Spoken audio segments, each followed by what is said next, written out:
तो welcome dear students, मैं एजाज फिर से एक बार आपका वेलकम करता हूं, स्वागत करता हूं। तो चलिए बिना देरी किए हुए सबसे पहले यहाँ प्रश्न को देखते हैं।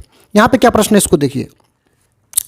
यहाँ पे औद्योगिक क्रांति क्या है, यानी इस प्रश्न के उत्तर में हमें औद्योगिक क्रांति के बारे में बताना है। तो उससे पहले आइए इन दोनों शब्दों के अर्थ को हम समझते हैं।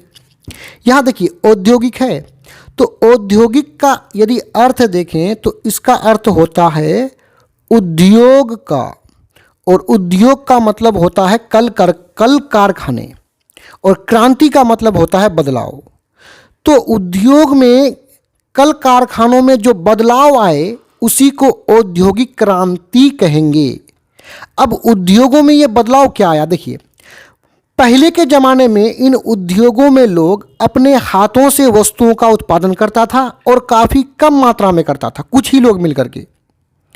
तो जब मशीनों का आविष्कार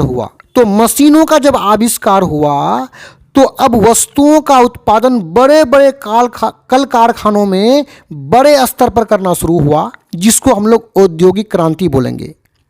तो आइए इसको उत्तर में और बेहतर ढंग से समझते हैं।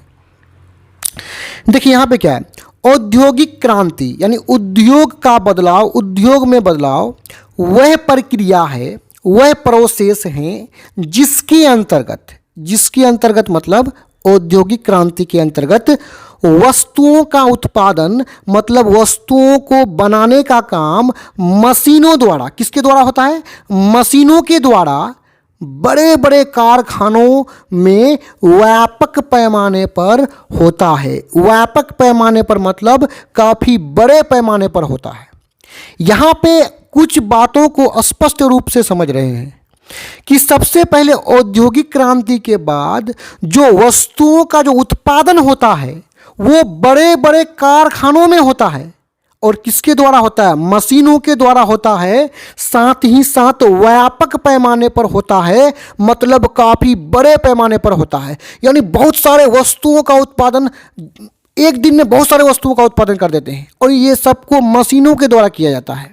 आगे देखिए, इसमें मतलब उद्योगों में वस्तुओं का उत्पादन मानव श्रम द्वारा ना होकर, यानी औद्योगिक क्रांति के बाद जो बड़े बड़े कारखाने खोले गए, इसमें वस्तुओं का उत्पादन मानव श्रम द्वारा ना होकर, मानव श्रम का मतलब मानव का जो मेहनत है, मानव जो काम करते हैं, तो उस काम मानव के काम से नहीं, मानव के श्रम से, मानव के मेहनत से ना होकर मशीनों के द्वारा कम लागत पर होती है।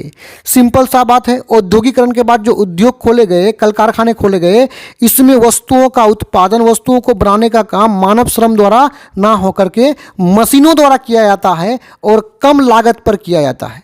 कम लागत का मतलब ये हुआ कि जिन वस्तुओं का हम उत्पादन करते हैं उसको उत्पादन करने में खर्च कम बैठता है, यानी कम खर्च में वस्तुओं का उत्पादन करना ही कम लागत बोलेंगे उसको।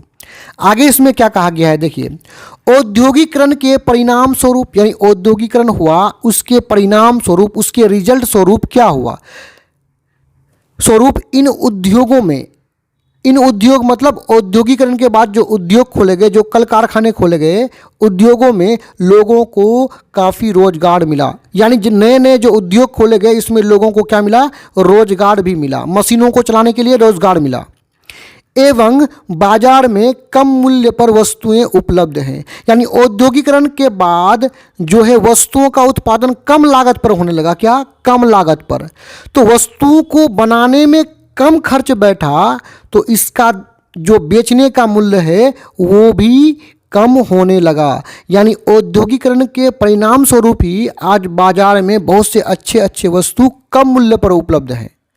तो यहाँ पे ये वीडियो समाप्त होता है। मैं उम्मीद करता हूँ वीडियो आपको समझ में आया होगा। धन्यवाद।